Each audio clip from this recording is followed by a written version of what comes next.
எனது அன்பு சப்ஸ்கிரைபர்ஸ் அனைவருக்கும் முதற்கண் வணக்கம். இவ்வளவு நாட்களாக தவிர்க்க முடியாத காரணங்களால் என்னால் வீடியோ போஸ்ட் செய்ய இயலவில்லை. இனிவரும் காலங்களில் வாரந்தோறும் குறைந்தபட்சம் 2 வீடியோக்களையாவது அப்லோடு செய்வேன். உங்களுடைய ஒத்துழைப்பை தருமாறு மிகவும் அன்புடன் கேட்டுக்கொள்கிறேன். தற்பொழுது என்னுடைய அனுபவங்களை பற்றி பார்க்கலாம்.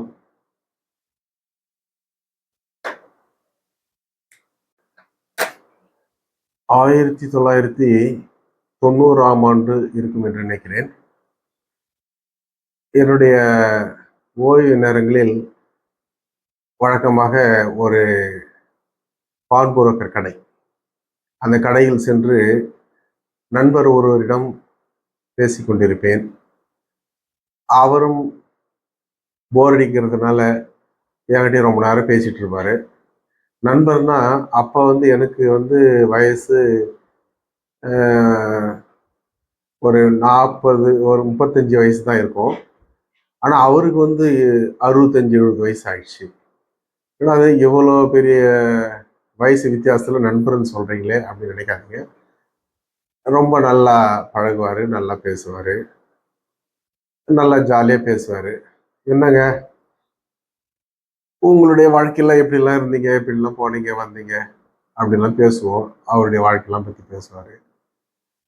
அவருடைய மனைவி இறந்து அதற்கு முன்னாகவே ஒரு 10 வருடங்களுக்கு முன்னதாகவே அவர் காலமாகிவிட்டிருக்கிறார். அதனால் அவர் மகன்களுடன் தனிமையாகத்தான் வாழ்ந்து கொண்டிருக்கிறார். ஒரு நல்ல சிறப்பான பண்பு கொண்ட நண்பர் அவர். ஒரு முறை அவர் சொன்னார், அவர் அவர் மேல ஒரு லேடி போலீஸ் ஸ்டேஷன்ல கம்ப்ளைண்ட் கொடுத்துட்டாங்களாம். லேடி போலீஸ் ஸ்டேஷன் கம்ப்ளைண்ட் கொடுத்ததுக்கு முன்னாடி அந்த லேடியை பத்தி சொல்றாங்களே, அவங்க இவர் கல்யாணம் இவர் மனைவி இழந்தவர். அந்த அம்மாவிற்கும் இவருக்கும் ஒரு நட்பு ரீதியான தொடர்பு என்றே சொல்லலாம் அப்படின்னு சொன்னாரு. அப்போ அந்த அம்மாவுக்கு ஒரு 1.5 வயசுல பெண் குழந்தை இருந்தது.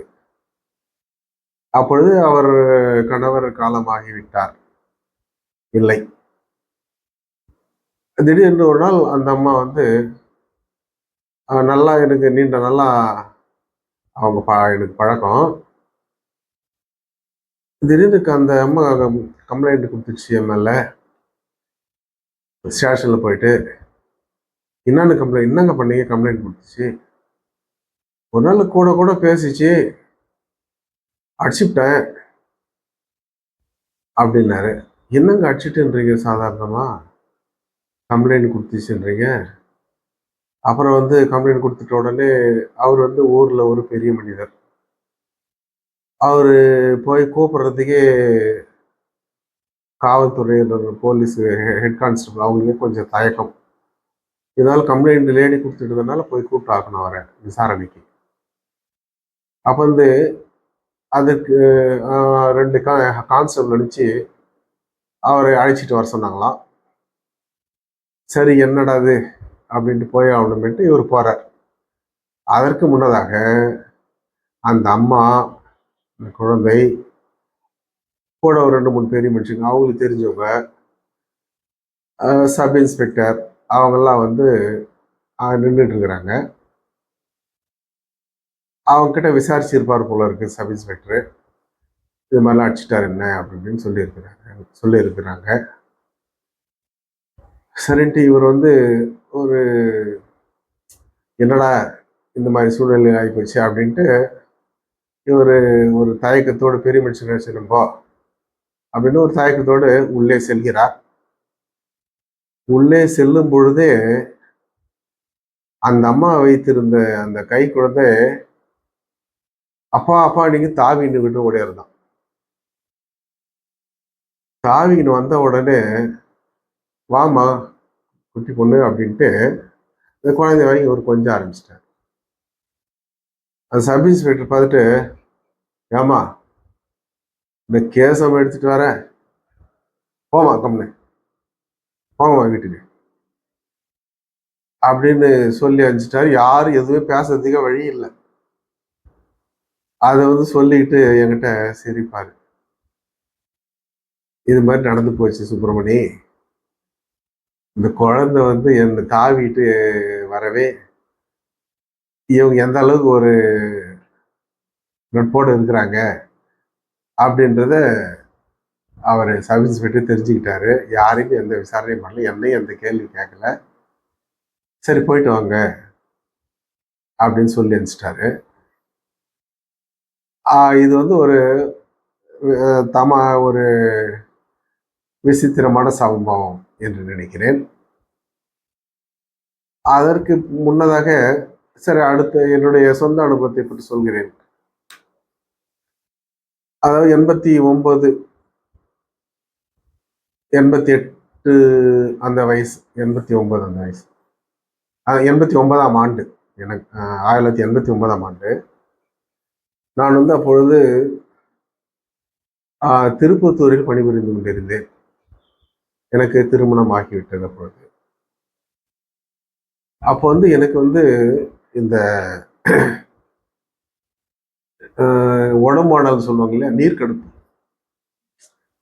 அதாவது யூரின் போயிட்டு வந்த உடனே ஒரே எரிச்சலாக இருக்கும், யூரின் வர மாதிரியா இருக்கும். அது மாதிரி ஒரு சிலருக்கு எல்லாருக்குமே தெரியும்னு நினைக்கிறேன். இது சகஜம் எல்லாருக்குமே. அது வந்து எனக்கு பெரும்பாலும் தண்ணி அது மாரி வர பார்த்து தண்ணி ஒரு சொம்பு தண்ணி குடிச்சாங்கன்னா, வயிறு ஃபுல்லாக தண்ணி குடிச்சாங்கன்னா கிளியர் ஆகிடும் எல்லாருக்கும். அதான் வழக்கம். ஆனால் வந்து எனக்கு 2 நாள் ஆச்சு, 3 நாள் ஆச்சு, 5 நாள் ஆச்சு, 1 வாரம் ஆச்சு, நிற்கவே இல்லை. என்னால் தாங்க முடியல. அப்புறம் வீட்டுக்கு வந்தேன், திருவண்ணாமலைக்கு. வந்த உடனே அம்மாட்ட சொன்னேன், சரிப்பா திருவண்ணாமலை இந்த எங்கள் உள்ளூர்லேயே ஒரு ஒரு ஒரு வாரம் லீவ் போட்டு வந்துட்டேன். உள்ளூரில் ஒரு டாக்டர் இருந்தார். அவர் இன்னும் மாத்திரை எழுதி கொடுத்தாரு. சாப்பிட்டேன் ஒரு 2 நாளைக்கு. ஒரு 10% குறைஞ்ச மாதிரி கூட தெரியல. அப்புறம் மறுபடியும் இன்னொரு டாக்டரை பார்த்தேன், எம்டி அவர் இன்னும் எழுதி கொடுத்தாரு. அது ஒரு நாள் சாப்பிட்டு பார்த்தேன். சுத்தமாக நிற்கவே இல்லை, ரொம்ப கஷ்டமாக இருந்தது. அப்புறம் வந்து அம்மாட்ட சொன்னேன். அவங்க வந்து திருவண்ணாமலையில் சுப்பராயன் டாக்டர் இருக்கிறாரு, அவர் வயசானவர். அவர் அப்பயே வந்து 60 வயசு இல்லை, அனுபவமான டாக்டர். சரி அவரு போய் பார்த்துட்டு வாப்பா அப்படின்னாங்க. சரின்னு போயிட்டு டோக்கன் போட்டு அவர்கிட்ட போனேன். போன உடனே அவர் இது மாதிரி விஷயம் சார், ரொம்ப நாளாக எரிச்சலாக இருக்கு ரொம்ப. உடனே அவர் என்ன தனி ரூமில் பக்கத்து ரூபா அப்படின்னாரு. போய் கூப்பிட்டு என்ன ஏதாவது தப்பு தண்டா பண்ணியா அப்படின்னாரு. ஐயோ இல்லை சார், நான் இல்லை உண்மையை சொல்லு அப்படின்னாரு. இல்லை சார், அதெல்லாம் ஒன்றும் இல்லை சார், நான் அந்த மாதிரிலாம் பழக்கம் இல்லை சார் எனக்கு. சரி வீட்டில் ஏதாவது இதுவாக இருந்தாங்களா? அதெல்லாம் ஒன்றும் இல்லை சார், நல்ல நல்ல சுச்சுவேஷனில் தான் இருக்கிறோம். ஏன் இது மாதிரி கடுப்பாச்சுன்னு தெரியல சார். அப்படியா, சரி சரி சரின்ட்டு அவர் மாத்திரை எழுதி கொடுத்தார். நோர்ஃப்ளக்ஸ் அப்படின்ற மாத்திரை எழுதி கொடுத்தார். நல்ல ஞாபகம். 1989ஆம் ஆண்டே ஒரு மாத்திரை 7 ரூபாய். அப்போ அப்பயே இந்த மாத்திரையே ஒரு 5 நாளைக்கு எழுதி கொடுக்குறேன், காலையில் ஒன்று ஈவினிங் ஒன்று சாப்பிடுங்க, கூட ஏதோ ஒரு மாத்திரை எழுதி கொடுத்தாரு. சரின்ட்டு இந்த நோர்ஃப்ளக்ஸ் மாத்திரையை சாப்பிட ஆரம்பித்தா சாப்பிட்டுட்டு ஒரு 1/2 ஹவரில் நல்லாயிருக்கும். அப்புறம் மதியம் ஆக ஆக பார்த்து மறுபடியும் அந்த மாதிரி நீர்க்கடுப்பு எடுக்கும். சாயந்தரம் தானே சாப்பிடணும் அதோட மாத்திரையே. மதியம் சாயந்தரம்லாம் ஒரே அதிகமான ரொம்ப கஷ்டமாக இருக்கும். மறுபடியும் 6 மணிக்கு சாப்பிட்ருவேன். சாப்பிட்ட மணி ஒரு 10 மணி வரைக்கும் நல்லா இருக்கும். அப்புறம் பார்த்தா மறுபடியும் ஒரே எரிச்சலா இருக்கும். என்னடா இது பெரிய இதுவா போச்சு. ஒன்றும் சரி வர மாட்டேங்குதே அப்படின்ட்டு ரொம்ப கஷ்டப்பட்டேன். ஒரு 3, 4 நாள் சொன்னாரு. 3 நாள் சாப்பிட்டேன். ஒண்ணும் நிக்கிற மாரியே தெரியல. கன்டின்யூ தான் ஆயிட்டு இருக்குதே ஒழிய, ஒண்ணும் நிக்கவே இல்ல. அப்புறமா சென்னையில ஒரு நண்பர், என்னுடைய மைத்துனர், வயதில் குறைந்தவர். அவர்கிட்ட நான் சொன்னேன், "சரி அங்கிள், நீங்க வந்து சென்னை வாங்க. இங்க ஜிஹெச்ல பார்க்கலாம், கவர்மெண்ட் ஹாஸ்பிட்டல்ல. அங்க வந்து யூராலஜின்னு தனி டிபார்ட்மெண்ட் இருக்கு. அங்க போய் பார்க்கலாம்" அப்படின்னு. சரின்ட்டு சென்னை கிளம்பி போனேன். அங்க போனா யங் ஏஜ் டாக்டர்ஸ். என்ன என்னோட ஒரு என்னோட இளையவர்களா தான் இருப்பாங்கன்னு நினைக்கிறேன். இளையவர்கள் இல்ல. No, no, no. இளையவர்கள் இல்ல. ஜஸ்ட் என்னோட ஈக்குவல் ஏஜ் தான் இருப்பாங்க. ஒரு இல்லைன்னா ஒரு 2, 3 வருஷம் எக்ஸ்ட்ரா. ஒரு 25 வயசு, 28 வயசு அப்படிதான் இருக்கும். 2 பேர். ஒருத்தர் வந்து என்னை கன்சல்ட் பண்ணிட்டு, சரி படுங்க அப்படின்ட்டு, என்ன எப்படி எங்க வயிற்று எங்க வலி இருக்கு அப்படின்னு கொஞ்சம் எக்ஸாம் பண்ணாரு. பார்த்துட்டு சரி ஒரு 3 மாத்திரை எழுதி கொடுத்தாரு. ஒரு மாத்திரை 20. ஒரு 3 மாத்திரை எழுதி கொடுத்தாரு. ஒரு மாத்திரை 20 பைசா ஒன்று, 30 பைசா ஒன்று, 25 பைசா ஒன்றுன்னு நினைக்கிறேன். இந்தாங்க, இதை வந்து ஒரு 3 நாளைக்கு சாப்பிடுங்க, சரியாயிடும் அப்படின்னு. என்னடா அது, ஒரு 20 இந்த மாத்திரை இங்க இல்லை, வெளியில வாங்கிக்கோங்க அப்படின்னு. என்னடா அது இப்படி சொல்றாரு. 20 பைசா 25 பைசா மாத்திரை அப்படின்றாரு. எனக்கு நம்பிக்கை இல்லை. சரின்ட்டு வந்துட்டு வெளியில் வாங்கிட்டு ஒரு 3 நாளைக்கு மாத்திரை வாங்கிட்டு சாப்பாடு சாப்பிட்டு ஒரு மாத்திரை சாப்பிட்டு பஸ் ஏறிட்டேன். பஸ் ஏறிட்டா வீட்டுக்கு வர நல்லா நல்லா ரொம்ப நார்மல், நல்லா இருக்கு, கிளியரா இருக்கு. அப்புறம் 2 நாள் சாப்பிட்டோம். ஒரு நாள் சாப்பிட்டோம், நல்லா இருக்கு. எந்த விதமான எரிச்சல் எதுவுமே இல்லை. 3 நாள் தொடர்ந்து சாப்பிட்டேன். அப்படியே சில்லுன்னு தண்ணி மாதிரி சில்லுன்னு நல்லா இருக்கு உடம்பு. என்னடா அது, ஒரு 20 நாளா கஷ்டப்பட்டு இருந்தோம்.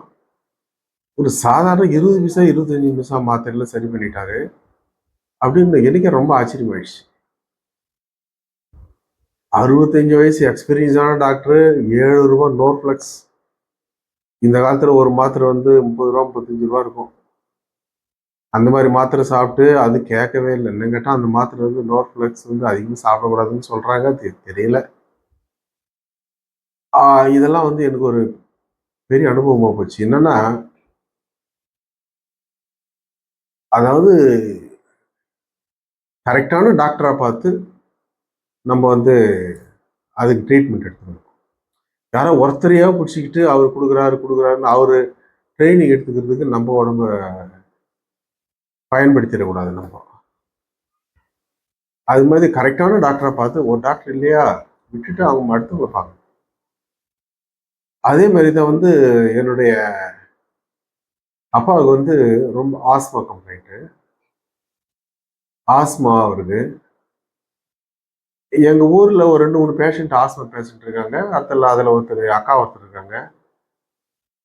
ராஜா, என் பேர் ராஜான்னு சொல்லுவாங்க வீட்டுல. ராஜா, அப்பாவை நானு மெட்ராஸ்ல ஒரு டாக்டர் ராஜன், அவர்கிட்ட இட்டுன்னு போ.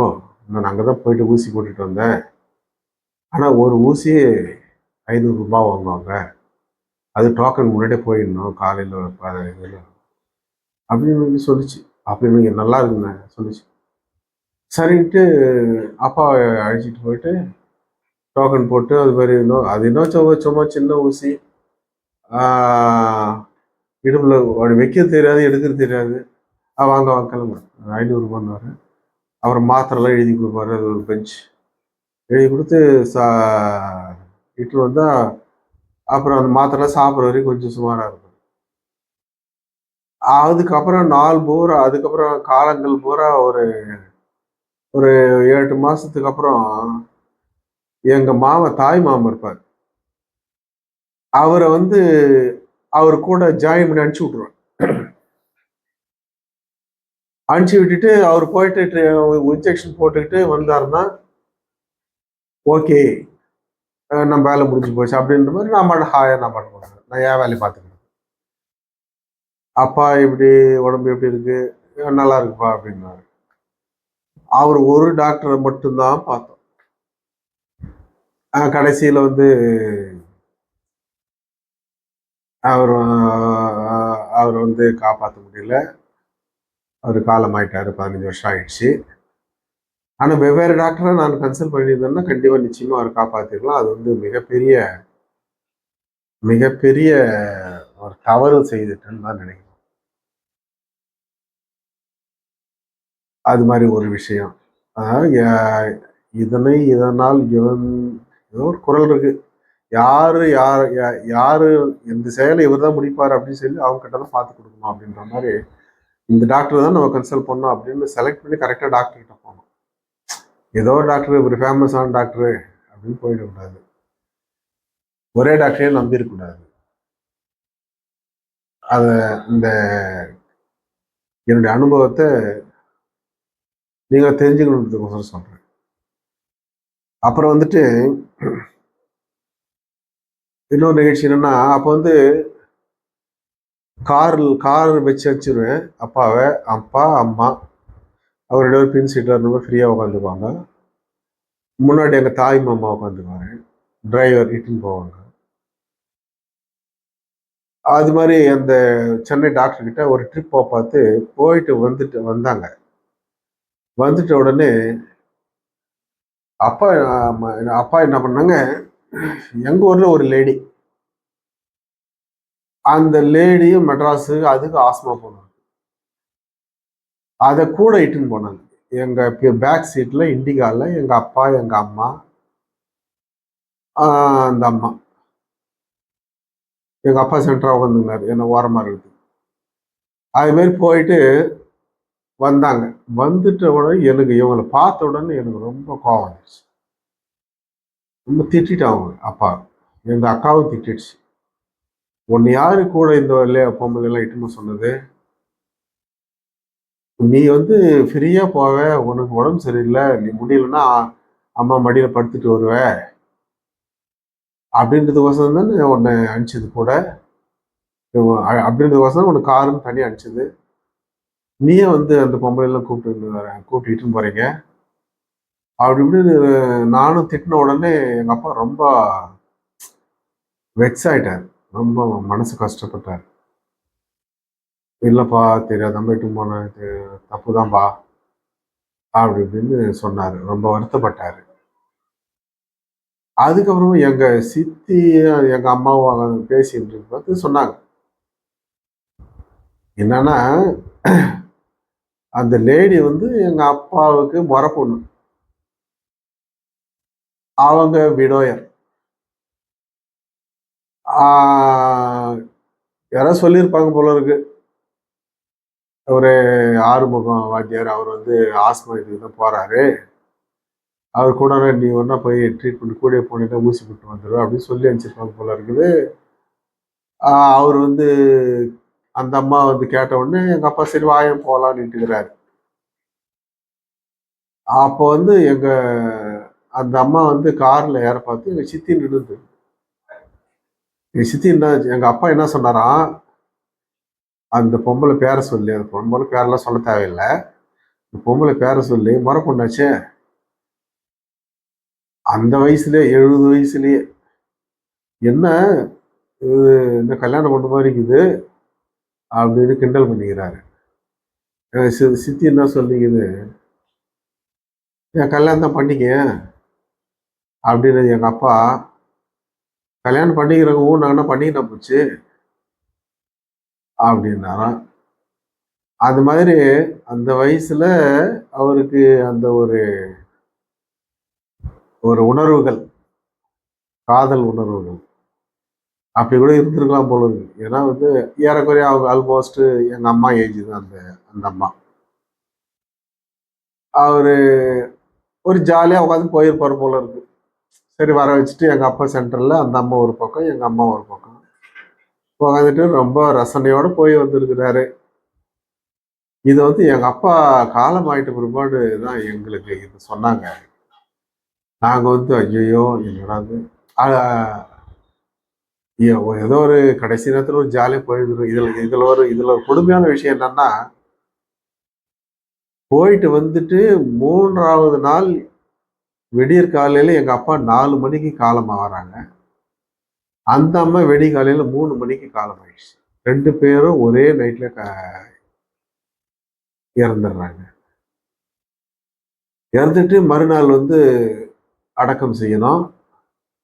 அடக்கம் செய்ய பார்த்து அப்போ வந்து சுடுகாடெல்லாம் வந்து எங்க எங்க பக்கம் வந்து குழி தோண்டி கீழே இந்த எருமட்டை இதெல்லாம் வச்சு அதுக்கு மேல இவங்க பாடியை வச்சு அதுக்கு மேல அந்த எருமட்டையெல்லாம் அடுக்கி அதுக்கு மேல சக்கரைலாம் கொட்டி அப்புறம் மண்ணெண்ணெயெல்லாம் ஊற்றி அப்புறமா எரிய வைப்பாங்க.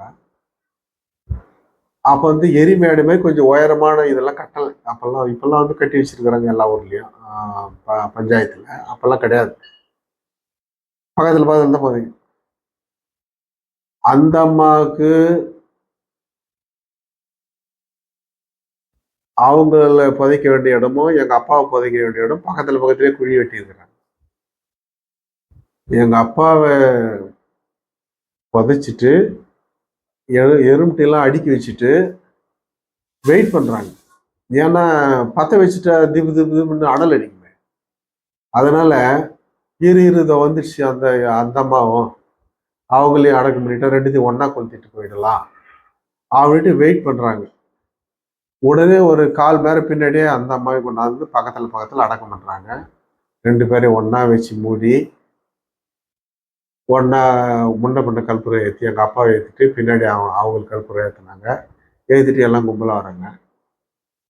எங்க அம்மா என்னவோ உடன்கட்டை ஏறுற மாதிரி இந்த அம்மா கூட இதுவாகுது. என்ன பண்ணுவேன், சாவதுக்கு முன்னாடி 2 நாளைக்கு முன்னாடி கல்யாண பொண்ணு மாறிக்குதுன்னாங்க. அது சித்தி வந்து ஏன் பண்ணிக்கிறதுன்னதுக்கு ஏன் கல்யாணம் பொண்ணு விருப்பப்பட்டா கட்டிக்கினா போகுதுன்றாங்க. இந்த அளவுக்கு ஒரு உணர்வுகளோட என்ஜாய் பண்ணிட்டு வந்தவங்களை நம்ம வந்து முகம் ரொம்ப வாடி போற மாதிரி திட்டமே அப்படின்ட்டு ரொம்ப கஷ்டப்பட்டேன் நான்.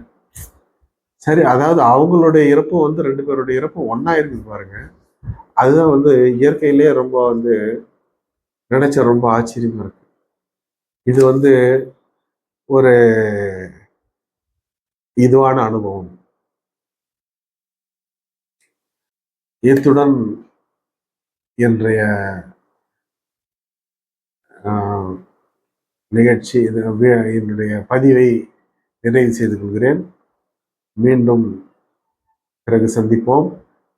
இனி வரும் காலங்களில் வாரம் குறைந்தபட்சம் 2 வீடியோக்களையாவது அப்லோடு செய்வேன். சப்ஸ்கிரைபர்கள் தயவுசெய்து ஆதரவு கொடுக்குமாறு அன்புடன் கேட்டுக்கொள்கிறேன். வணக்கம்.